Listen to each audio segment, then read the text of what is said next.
High student, আজকের ভিডিওর topic ইলিটমাস pH test. একদম টিসিএস এনকিউটি নিয়ে এর আগে ভিডিও করেছিলাম। এই ভিডিওটা কাইন্ড অফ সেম, কারণ এটাও এমন একটা এক্সাম নিয়ে যে এক্সামের মাধ্যম দিয়ে তোমরা গ্র্যাজুয়েশনের পরে হাই স্যালারি প্লেসমেন্ট পেতে পারো এমএনসিগুলোতে। ওকে, এবং গ্র্যাজুয়েশন মানে যে কোনো মোটামুটি যে কোনো স্ট্রিম নিয়ে গ্র্যাজুয়েশন, বিশেষ করে যারা প্রফেশনাল কোনো একটা ডিগ্রি কোর্স নিয়ে গ্র্যাজুয়েশন করছো, BBA, BCA, BSc biotechnology, BSc microbiology, BSc media science এবং অবশ্যই BTech in CSC, triple E, ME, civil, ECE, এই প্রত্যেকটা যে কোনো জব ওরিয়েন্টেড ব্রাঞ্চ নিয়ে যারা গ্র্যাজুয়েশন করছো, গ্র্যাজুয়েশন কমপ্লিট করার পরেই অনেকেরই কমপ্লেন থাকে যে স্যার আমাদের কলেজ থেকে প্লেসমেন্ট ড্রাইভের আয়োজন হয় না। এবং হলেও আমি তোমাদের বলবো, এখন না সত্যিকারের যাদের স্কিল আছে তারা পুরোটা কলেজের উপর কখনো ছেড়ে রাখে না। তুমি যদি 4 বছর ধরে সঠিক স্কিল বিল্ড করে থাকতে পারো, সঠিকভাবে যদি এগোও, একটা রোড ম্যাপ ফলো করো, তাহলে কলেজ কখন প্লেসমেন্ট দেবে তার জন্য ওয়েট না করে নিজেরাই এই টাইপের এক্সামের জন্য প্রিপারেশান নিতে পারো। তাহলে কলেজ যদি প্লেসমেন্ট ড্রাইভের আয়োজন করে তাহলে তো ঠিক আছে, আর যদি নাও করে নিজেরাই নিজেদের ক্ষমতায় এই টাইপের এক্সামের মাধ্যম দিয়ে একদম হাই স্যালারি প্লেসমেন্ট পেতে পারো এমএনসিগুলোতে। এবং ওই একটা কথা তোমাদের বলেই রাখি প্রথমে, কারণ এই টিসিএস এনকিউটি নিয়ে ভিডিও আমি কদিন আগে যেটা করেছিলাম সেখানেও বেশ কয়েকজন আমাকে এই নিয়ে প্রশ্ন করেছে যে স্যার এই এক্সাম দিলেই কি আমি চাকরি পেয়ে যাব? না, এই এক্সামও তেমন কোনো এক্সাম নয়, এমন কোনো এক্সাম নেই যে এক্সাম দিলেই চাকরি হয়ে যায়। ইভেন তুমি ভেবে দেখো, সরকারি চাকরি পাওয়ার ক্ষেত্রেও যে ইউপিএসসি বা অন্যান্য যে গভর্নমেন্ট এক্সামগুলো আছে সেইগুলো দিলেই কি চাকরি হয়ে যায়? দেওয়ার পরে ভালো রেজাল্ট যারা করে, টপ র্যাঙ্কার যারা হয়, তাদেরকে অবশ্যই ইন্টারভিউতে ডাকা হয়, ইন্টারভিউয়ের জন্য সিলেক্ট করা হয়। এবং ইন্টারভিউতে তাদের স্কিল কতটা আছে, তাদের সঙ্গে কথাবার্তা বলে আরও অনেক প্রসেস আছে, স্ক্রিনিং আছে, সেগুলোর মাধ্যম দিয়ে কিন্তু ফাইনাল যে চাকরিটা সেটা পাওয়া যায়। ঠিক সেইভাবে এটাও মানে ওই চাকরি পাওয়ার জাস্ট একটা প্যারামিটার, মানে এই এক্সামের যে রেজাল্ট বা এই এক্সামের যে মার্কস, সেটা বলতে পারো ওই চাকরি পাওয়ার জন্য একটা যথেষ্ট ভ্যালিড একটা প্যারামিটার। তুমি যদি একটা মিনিমাম পার্সেন্টাইল অ্যাচিভ করতে পারো তাহলে অবশ্যই তুমি অ্যাটলিস্ট টপ লেভেলের যে কোম্পানিগুলো সেখান থেকে ডাক পাবে।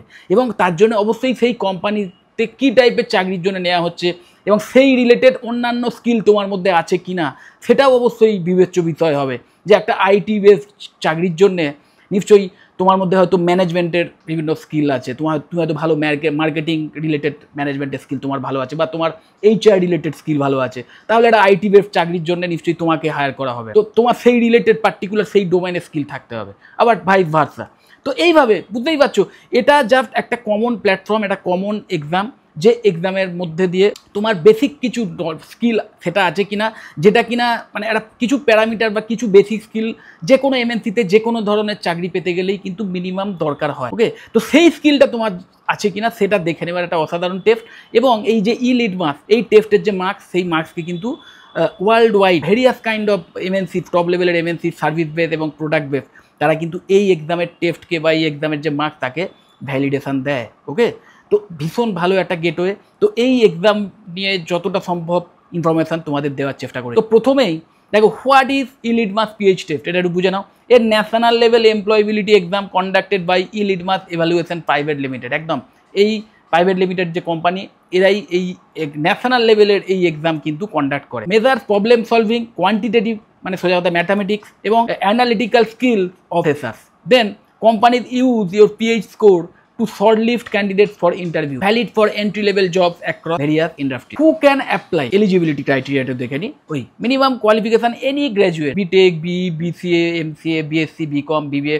আমি বলবো তোমরা যারা বিশেষ করে কোনো একটা প্রফেশনাল ডিগ্রি কোর্সে অ্যাডমিশন নিয়েছো, কারণ যারা প্রফেশনাল ডিগ্রি কোর্সে অ্যাডমিশন নেয় তাদেরই মানে স্বপ্ন থাকে যে 4 বছর পরে যাতে আমি প্লেসমেন্ট পাই, তাদের জন্যই কিন্তু আইডিয়াল এক্সাম এটা। Year of passing, no strict limit, recent graduates or final year students can apply. Age limit ki no age restriction, backlog allowed but few companies may prefer no active backlogs। একদম মানে backlog থাকলেও তুমি exam দিতে পারবে, কিন্তু বিভিন্ন কোম্পানিতে চাকরি পাওয়ার ক্ষেত্রে যদি সেই কোম্পানিতে চাকরি পাওয়ার ক্ষেত্রে এলিজিবিলিটি ক্রাইটেরিয়াতে দেওয়া থাকে যে ব্যাকলগ ইজ নট অ্যালাউড ও মুক্তমুখ, তাহলে তুমি সেখানে অ্যাপ্লাই করতে পারবে না। কিন্তু এমন প্রচুর কোম্পানিজ আছে যেখানে ব্যাকলগ ট্যাগলগ ওইসব দেখে না, গ্র্যাজুয়েট হলেই হয় এবং অবশ্যই এই যে স্কোর, এই স্কোরটাকেও তারা ভ্যালিডেশন দেয়। তো সেখানে তোমরা ইজিলি অ্যাপ্লাই করতে পারো। Anyone aiming for an MNC or product-based role can take it. Why you should take Elitmas? Used by top recruiters like Accenture, Mindtree, Ericsson, Dell, Amazon, Harman, McAfee, CJ, various রেপুটেড এমএনসিস তারা এই এক্সামের যে percentile সেটাকে মান্যতা দেয়। ওকে, তো যে কারণে অবশ্যই এই সমস্ত জায়গায় চাকরি পাওয়ার ক্ষেত্রে একটা অসাধারণ গেটওয়ে হতে পারে। টেস্ট স্কিলস দ্যাট ম্যাটার, দেখো যে টাইপের স্কিল তোমার থাকতে হবে এই এক্সামে ভালো করার জন্য, অ্যাপটিটিউড, তোমার লজিক্যাল যে স্কিল এবং অবশ্যই প্রবলেম সলভিং এবিলিটি, এইগুলো যত ভালো থাকবে তত কিন্তু তুমি ভালো এক্সাম দিতে পারো। One score many companies apply to 50+ firms through one test. একটা এক্সামের পার্সেন্টাইলকে ইউজ করে তুমি এই মানে ভেরিয়াস ওপেনিংসের জন্য অ্যাপ্লাই করতে পারবে। হাই প্যাকেজেস, দেখো 6 লাখ পার অ্যানাম থেকে শুরু করে 20 লাখ পার অ্যানাম, এরকম একটা স্যালারি নিয়ে কিন্তু তোমরা স্টার্টিংয়েই চাকরি পেতে পারো। Fair for all, college reputation doesn't matter, only skill and score. College রেপুটেশনকে এমনিতেই এখন আর এমএনসিরা খুব একটা চাকরি দেওয়ার ক্ষেত্রে মান্যতা দেয় না, তারা এটাই দেখে না যে স্টুডেন্টের মধ্যে কতটা কোয়ালিটিস আছে, স্টুডেন্টের মধ্যে কি স্কিল আছে সেটাই দেখে না। এবং এই এক্সামটা একটা অসাধারণ গেটওয়ে এই কারণেই যে তুমি যে কলেজ থেকেই পড়াশোনা করে থাকো না কেন এবং যে বিষয় নিয়ে গ্র্যাজুয়েশন করে থাকো না কেন, তোমার যদি পার্টিকুলার কোনো বিষয়ে স্কিল থাকে তাহলে সেই স্কিলের ভিত্তিতেই তুমি কোনো একটা পার্টিকুলার এমএনসিতে চাকরি পেতে পারো এবং সেই এমএনসিতে চাকরি পাওয়ার জন্য এই এক্সামের যে স্কোর, এই এক্সামের যে পার্সেন্টাইল সেটাকেই তুমি শো করতে পারবে, সেটাকেই তুমি শোকেস করতে পারবে, সেটাকেই তুমি অ্যাজ এ প্যারামিটার ইউজ করতে পারবে। ওকে, তো এই এক্সামে তুমি কতটা ভালো করছো না করছো সেটাই কিন্তু মেন ব্যাপার হয়ে দাঁড়াবে। তুমি কোন কলেজ থেকে পড়েছো না করেছো সেটা খুব একটা ম্যাটার করবে না। Job roles you can get, কি টাইপের জব রোল তোমরা পেতে পারো, দেখো software engineer, associate engineer, data analyst, business analyst, quality analyst, test engineer, product development engineer, network engineer, support engineer, graduate trainee roles in IT, analytics, telecoms and consulting sector. এই সমস্ত ডেজিগনেশনে তোমরা চাকরি পেতে পারো বা এই সমস্ত পজিশনে তোমরা চাকরি পেতে পারো বা এই সমস্ত ইন্ডাস্ট্রিতে বা এই সমস্ত ক্ষেত্রে তোমরা চাকরি পেতে পারো। স্যালারি রেঞ্জটা একটু রিয়েলিস্টিকভাবে বুঝে নেওয়ার চেষ্টা করো। দেখো সার্ভিস বেসড এমএনসিতে যদি চাকরি পাও স্টার্টিংয়ে 3.5 থেকে শুরু করে 6 লাখ টাকা পার অ্যানাম এরকম একটা স্যালারি নিয়ে তোমরা চাকরি পেতে পারো। মিড সাইজ প্রোডাক্ট যে ফার্মসগুলো আছে সেখানে 6 লাখ থেকে শুরু করে 10 লাখ টাকা পায় আনাম এরকম একটা স্যালারি নিয়ে চাকরি পেতে পারো। টপ প্রোডাক্ট কোম্পানিতে 12 থেকে 20 লাখ টাকা পায় আনাম এবং স্টার্ট আপস বা নিচে টেক রোলস, একদম তুমি যদি টেকনিক্যালি ভীষণ সাউন্ড হও, কোনো একটা পার্টিকুলার ডোমেনে, ধরো টেকনিক্যাল স্কিল দুর্দান্ত, তোমার কোনো একটা পার্টিকুলার হয়তো কোনো একটা আইটি কোম্পানি সেখানে পার্টিকুলার এআই রিলেটেড কোনো সফটওয়্যার বিল্ড করা হয় এবং সেই রিলেটেড স্কিলই তোমার ওকে একটা নিচে টেক রোলে যদি তুমি চাকরি পাও কোনো একটা, এবং ইভেন অনেক স্টার্ট আপে কিন্তু অনেক হাই স্যালারিও অফার করা হয়, তো সেই টাইপের জায়গায় যদি চাকরির সুযোগ পাও, ভালো স্কিল থাকে, তাহলে এই স্যালারি কিন্তু 25 লাখ টাকা পার অ্যানামেরও বেশি হতে পারে। ওকে, এক্সাম প্যাটার্নটা একটু বুঝে নিই। দেখো total duration 2 hours, total question 60 divided into 3 section, negative marking yes, 1/4 marks for wrong answer. যে অ্যান্সার ভুল দেবে সেই মার্কসটা তো পেলেই না, তার সাথে সাথে সেই মার্কসের 1/4 কিন্তু মাইনাস হয়ে যাবে। সো খুব বুঝে শুনে অ্যান্সার দিতে হবে। এবার সেকশন কি কি আছে না, কোয়ান্টিটেটিভ অ্যাপটিটিউড, লজিক্যাল রিজনিং এবং ভার্বাল এবিলিটি। কোয়ান্টিটেটিভ অ্যাপটিটিউডে ওই math and problem solving ability কতটা আছে তোমার এটা বুঝে নেওয়া হয় এবং এর যে ডিফিকাল্টি লেভেল যথেষ্ট হয়। লজিক্যাল রিজনিং এর ক্ষেত্রে তোমার পাজেল সলভ করার কতটা ক্ষমতা রয়েছে, সিরিজ বা প্যাটার্ন বোঝার ক্ষমতা কতটা রয়েছে, এইগুলো বুঝে নেওয়া হয় এবং ডিফিকাল্টি লেভেল যথেষ্ট হয়। ভার্বাল এবিলিটি, তোমার কমিউনিকেশন স্কিল কতটা ভালো, দেখো গ্রামার, রিডিং, কম্প্রিহেনশন এই সমস্ত বিষয়ে তোমার কতটা স্কিল আছে সেইগুলো বুঝে নেওয়া হয় এবং এখানে যে ডিফিকাল্টি লেভেল ওটা মডারেট। ওকে, এবার মার্কিং অ্যান্ড পার্সেন্টাইল সিস্টেমটা একটু বুঝে নাও। দেখো each section scored on a percentile basis 0 to 100। Recruiters can filter by overall percentile or section wise percentile. একদম তোমার সেকশন ওয়াইজ কি পার্সেন্টাইল তুমি অ্যাচিভ করেছো বা ওভারঅল যে পার্সেন্টাইল অ্যাচিভ করেছো, এই দুটোর ভিত্তিতেই কিন্তু কোম্পানি শর্টলিস্ট করতে পারে। To get shortlisted by top firms aim for 85+ percentile overall percentile 85 এর ওপর থাকতে হবে, তবেই কিন্তু একটা ভালো কোম্পানিতে ডাক পাওয়ার চান্স হাই থাকবে। ওকে, এবং পার্সেন্টেজের মধ্যে কি পার্থক্য নিশ্চয়ই তোমরা জানো। পার্সেন্টেজ মানে একটা এক্সামে তুমি কত পার্সেন্টেজ মার্কস অ্যাচিভ করেছো, আর পার্সেন্টাইল মানে তুমি সেই এক্সামে যতজন এক্সাম দিয়েছে তার মধ্যে টপ কতজনের মধ্যে আছে সেটাকেই বোঝায়। তো 85 পার্সেন্টাইল মানে সোজা কথা তুমি 100 জন যদি এক্সাম দিয়ে থাকে তাহলে তুমি 85 জনের চেয়ে বেটার মার্ক অ্যাচিভ করেছো, সহজ হিসাব। মানে সোজা কথা 100 জনের মধ্যে তুমি প্রথম 15 জনের মধ্যে আছে, এটাই সহজ মানে এটাই সহজ ডেসক্রিপশন হতে পারে percentile. Exam mode and frequency. Mode দেখো অফলাইন মোডে এক্সাম হয়, পেন অ্যান্ড পেপার এই মোডে এক্সাম হয় in major Indian cities. Frequency conducted multiple times a year, প্রতি বছর একাধিকবার এই এক্সাম কন্ডাক্ট হয়। রেজিস্ট্রেশন ফিস 990 টাকা অ্যাপ্রক্সিমেটলি। এক্স্যাক্ট রেজিস্ট্রেশন ফিস কত, আরও এক্স্যাক্ট যে ক্রাইটেরিয়া অমুক তমুক এগুলো সব তোমরা এই ওয়েবসাইটে পেয়ে যাবে, www.eleadmark.com এই ওয়েবসাইট। রেজিস্ট্রেশন প্রসেসটা একটু বুঝে নাও। Visit eleadmark.com, create an account and complete your profile, upload your education details and resume, choose a test location and date, pay the exam fee online, download the admit card and appear for the test. একদম easy একটা process. Syllabus ওভারভিউটা একটু বুঝে নাও।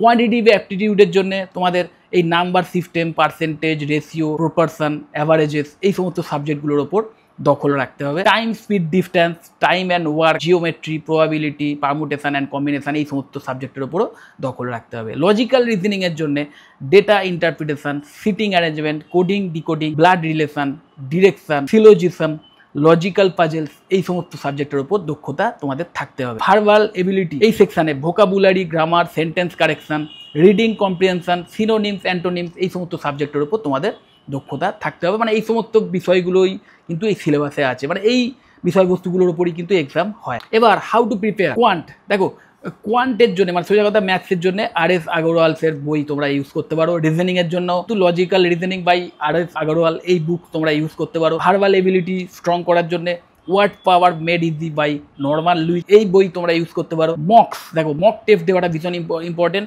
Solve at least 10 full length mock test, at least 10টা mock test দেওয়ার চেষ্টা করো এই ফাইনাল এক্সামে বসার আগে। Practice on PrepInsta, Testpot, IndiaBIX, hit bullseye এই সমস্ত ওয়েবসাইটে ভিজিট করো, করে প্র্যাকটিস করো। এগুলো প্র্যাকটিস করার অসাধারণ একটা প্ল্যাটফর্ম। কোডিং স্ট্র্যাটেজিটা একটু বোঝো। Attempt only 45 to 50 accurate question. মাথায় রাখবে ওই ওয়াইল্ড গেস করার কোনো প্রশ্নই ওঠে না, তাহলেই নেগেটিভ মার্কিং হয়ে যাবে। তো অ্যাটলিস্ট 45টা থেকে 50টা এমন কোশ্চেনের অ্যান্সার দেওয়ার চেষ্টা করো, টার্গেট রাখো যে সেই কোশ্চেনগুলোর অ্যান্সার তুমি 100% জানো। 100% না জানলে, না জেনে উত্তর দেওয়াটা একদমই উচিত হবে না। এবং যদি ওই 45 থেকে 50টা অ্যাকুরেট অ্যান্সার দিতে পারো না, তাহলেই তুমি তোমার কাঙ্ক্ষিত যে পার্সেন্টাইল সেটা অ্যাচিভ করতে পারবে। ওই focus on accuracy over speed, maintain at least 90% accuracy to cross 85 percentile একদম। Manage time 35 minute per section, টাইমটাও ম্যাটার করে অবশ্যই, কারণ সেকশন ওয়াইজ 35 মিনিট করেই কিন্তু ধার্য আছে। রেজাল্ট ভ্যালিডিটি, একবার যদি এক্সাম দাও সেই স্কোর 2 বছরের জন্য ভ্যালিডেশন পাবে এবং you can retake the exam to improve your score any time. একবার এক্সাম দিলে মনে হলো আরও বেটার হতে পারে, আবার প্রিপারেশন নিয়ে পরের বার এক্সাম দেবে। এই পরের বারের যে এক্সামের স্কোর সেটা যদি বেশি হয় তাহলে সেটাই কিন্তু ভ্যালিডেশন পাবে, কারণ এখানে দেয়াই আছে companies shortlist candidates based on your latest and highest score. Latest এবং হাইয়েস্ট যে স্কোর তুমি অ্যাচিভ করেছো তার ভিত্তিতেই 2 বছরের মধ্যে অবশ্যই হতে হবে, সেই স্কোরটাকে কিন্তু তারা ভ্যালিডেশন দেবে তোমাকে শর্টলিস্ট করার ক্ষেত্রে। এবার ওই হাউ ইলিডমা লিডস টু প্লেসমেন্ট, এটা একদম বুঝে না। ওই অনেকেই ধারণা যে TCS NQT-র মতো এরকম বোকার মতো প্রশ্ন যেন তোমরা করো না যে স্যার এই এক্সাম দিলেই কি আমি চাকরি পেয়ে যাবো, তা নয়। কিভাবে এই এক্সামের যে মান তোমাকে একটা হাই প্লেসমেন্ট পেতে সাহায্য করতে পারে একদম এখানে ডিটেলসে দেওয়া আছে। You take the eLitmus PH টেস্ট, your aptitude, reasoning and verbal score are evaluated. You receive a percentile বে স্কোর কার্ড, একদম 0 to 100 স্কেলের মধ্যে একটা পার্সেন্টাইল তুমি অ্যাচিভ করলে এই এক্সাম দেওয়ার পরে। Then companies post job openings on the eLitmus portal, কোম্পানিরা এই ইলিডমাসের পোর্টালেই বিভিন্ন জব ওপেনিংস পোস্ট করে। Every job listing mention minimum PH percentile and eligibility criteria. এই ইলিডমাসের যে পোর্টালে যে ওপেনিংসগুলো পোস্ট করা হয় না, সেখানে মিনিমাম যে পার্সেন্টাইল PH পার্সেন্টাইল সেটাও মেনশন করা থাকে যে এত পার্সেন্টাইলের ওপরে যারা আছে তারাই কিন্তু এই চাকরির জন্য অ্যাপ্লাই করতে পারবে। এবং এছাড়াও আলাদা এলিজিবিলিটি ক্রাইটেরিয়াও থাকে।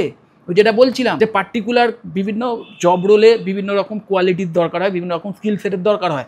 তো সেই স্কিল সেটগুলো আছে কিনা সেইগুলো এখানে দেওয়া থাকে এলিজিবিলিটি ক্রাইটেরিয়ার মধ্যে, সেইগুলো ম্যাচ করে গেলে সেই চাকরিগুলোর জন্য তোমরা অ্যাপ্লাই করতে পারো। You apply to job using your scores, একদম। You can apply to dozens of companies with 1 test result. একটা টেস্টের রেজাল্টের উপর ভিত্তি করে তুমি এই টাইপের, যেখানে তোমার সমস্ত ক্রাইটেরিয়া ম্যাচ করে যাচ্ছে, এই টাইপের জব রোলের জন্য তুমি কিন্তু তোমার ওই একটাই স্কোর সেটাকে ইউজ করে তুমি ওই সমস্ত জায়গায় কিন্তু চাকরির জন্য অ্যাপ্লাই করতে পারো। কোম্পানিজ শর্টলিস্ট ক্যান্ডিডেটস অটোমেটিক্যালি, দেখো recruiter filter applicants by overall or section wise percentile, একদম as for example 85+ overall or 90+ in quant। ধরো কোনো কোম্পানি ওই শর্টলিস্ট করার ক্ষেত্রে এরকম প্যারামিটার ইউজ করলো যে ওভারঅল পার্সেন্টাইল 85-এর ওপর হতে হবে এবং কোয়ান্টের যে পার্সেন্টাইল সেটা 90-র ওপর হতে হবে। এর ওপরে যারা আছে তাদেরকেই আমরা ইন্টারভিউয়ের জন্য শর্টলিস্ট করব। তো তুমি যদি সেটার মধ্যে থাকো তাহলে তুমিও শর্টলিস্টেড হয়ে যাবে। Then you receive interview calls directly via email. Shortlisted candidate get official call letter for interviews or virtual assessment, একদম ওই ফাইনাল ইন্টারভিউয়ের জন্য তোমরা ডাক পেয়ে গেলে। Then you attend the interview and get selected. এবং এইখানে ওই গেট সিলেক্টেড মানে ইন্টারভিউতে অ্যাটেন্ড করলে আর অটোমেটিক্যালি গেট সিলেক্টেড হয়ে গেলে তা নয়। যে কাজের জন্য তোমাকে ডাকা হয়েছে, যে জব রোলের মানে যে ওপেনিংসের জন্য তুমি সোজা কথা ইন্টারভিউ দিচ্ছ, সেই ওপেনিংসের জন্য আদৌ তুমি যোগ্য কিনা সেটা এবার তোমাকে ওখানে প্রমাণ করতে হবে এবং সেটা তুমি তুমি তখনই প্রমাণ করতে পারবে যদি 4 বছর ধরে যে গ্র্যাজুয়েশন কোর্স করেছো সেটা করার সময় তুমি তোমার পার্টিকুলার ডোমেনে সঠিকভাবে স্কিল বিল্ড করে থাকো, সঠিকভাবে নলেজ নিয়ে থাকো। তো সেইগুলোও ইম্পর্টেন্ট। তুমি 4 বছর ধরে কতটা নলেজ নিয়েছো, কতটা স্কিল বিল্ড করেছো, কোনো প্রজেক্ট করেছো কিনা, গিটহাবের মতো সাইটে সেই প্রজেক্ট লিফটিং করেছো কিনা, সেই সব কিছুই কিন্তু নির্ভর করবে তোমার সেই চাকরিটা অ্যাচিভ করার ক্ষেত্রে। ওকে, তো সেইগুলো যদি ঠিকঠাক করে থাকো তাহলে অবশ্যই once selected the offer letter is sent directly from the company. So result এটাই, one good e-litmus score is equal to multiple MNC interview calls. Mind it, multiple MNC interview calls, jobs নয়, interview এর call পাওয়াটাও যথেষ্ট challenging. তো সেই interview call পাওয়ার জন্য এই e-litmus-এর score কিন্তু ভীষণভাবে ভ্যালিড, এবং এই e-litmus স্কোর যদি তোমার ভালো থাকে তাহলে তুমি মাল্টিপল এমএনসিতে ইন্টারভিউয়ের কল পাবে। ওকে, প্লাস হাই স্যালারি অপরচুনিটিস তো অবশ্যই পাবে যদি তুমি সঠিকভাবে ইন্টারভিউগুলোকে ঠিকভাবে ফোকাস করতে পারো, মানে ঠিকভাবে ফেস করতে পারো। ইন্টারভিউতে কে কিরকম পারফরমেন্স করবে সেটা সম্পূর্ণ নির্ভর করবে তার ওই 4 বছরের যে কোর্স সে করেছে সেইখানে সে কতটা নলেজ নিয়েছে, কতটা স্কিল বিল্ড করেছে, তোমরা জানো। যাই হোক, এটা বলাই যায় যে e-litmus is equal to equal opportunity plus high pay. একদম সবার জন্য সমান অপরচুনিটিস। তোমার স্কিল যদি থেকে থাকে তাহলে ওই কোনো কলেজের নামটা অমুক তমুক এই সবগুলো ম্যাটার করবে না। তুমি মোটামুটি টপ লেভেলের এমএনসি গুলোতে চাকরি পাওয়ার জন্য সুযোগটা পাবে, ইন্টারভিউতে বসার সুযোগটা পাবে, যেটাও কিন্তু যথেষ্ট চ্যালেঞ্জিং হয়ে দাঁড়ায় অনেক ক্ষেত্রে। ওকে, এবং অবশ্যই ইভেন ওই এটাই লেখা আছে, even if you are not from IIT or NIT, this one test can change your career. IIT NIT থেকে না পাস করেও তুমি তোমার যে কোনো জায়গা থেকে যদি তোমার সঠিক স্কিল থাকে তাহলে এই এক্সামের ভিত্তিতে, এই এক্সামের স্কোরের ভিত্তিতে তুমি টপ লেভেলের এমএনসিতে হাই স্যালারি দিয়ে চাকরি পেতে পারো। Practice aptitude daily and take e-litmus seriously, it opens high salary door. ওকে, তো যাই হোক, যদি পার্টিকুলার এই এক্সাম রিলেটেড বা অন্য কোনো এরকম কম্পিটিটিভ এক্সাম রিলেটেড কোনো কোয়ারি থাকে, বা কোনো কোর্স রিলেটেড কোনো কোয়ারি থাকে, বা এমন কোনো কলেজ সম্পর্কে জানতে চাও যে সমস্ত কলেজে এই টাইপের জব ওরিয়েন্টেড কোর্স অফার করা হয় ভীষণ অ্যাফোর্ডেবল ফিজের বিনিময়ে, এবং যে সমস্ত কলেজে এই টাইপের কম্পিটিটিভ এক্সাম যাতে তুমি ভালোভাবে দিতে পারো তার জন্য আলাদা করে ট্রেনিংয়ের ব্যবস্থা করা হয়, তাহলেও অবশ্যই আমাকে কল বা হোয়াটসঅ্যাপ করতে পারো। আমি তোমাদের সেই সমস্ত কলেজ সম্পর্কেও কমপ্লিট ইনফরমেশন দিয়ে দেবো। যদি মনে হয় ভিডিওটা হেল্পফুল অবশ্যই লাইক করো, চ্যানেলটা যদি সাবস্ক্রাইব না করো তাকে এক্ষুনি সাবস্ক্রাইব করো, ভিডিও যতটা পারো শেয়ার করে দিও। টাটা।